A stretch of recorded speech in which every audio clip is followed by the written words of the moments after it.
Wondered which Python web framework is the best fit for your next project? Whether you're building a simple website, a complex API, or a scalable AI enterprise application, the choice of frameworks can make or break your development process. Let's dive into three popular Python frameworks: Django, Flask, and FastAPI. First up, Django, known as the web framework for perfectionists with deadlines. Django comes with everything you need out of the box: an ORM admin panel and even security features. Is ideal for larger projects where you want a lot of functionalities right from the start. Next, we have Flask. If you prefer simplicity and flexibility, Flask is your go to.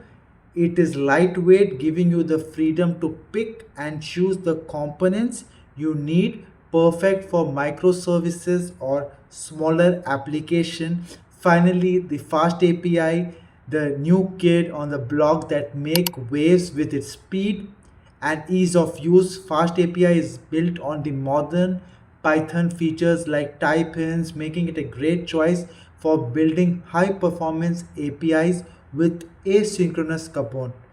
Which one suits your project? Whether you're need Django, full stack power, Flask, minimalism, or fast API speed, there is framework for every need. Dive in and start building today.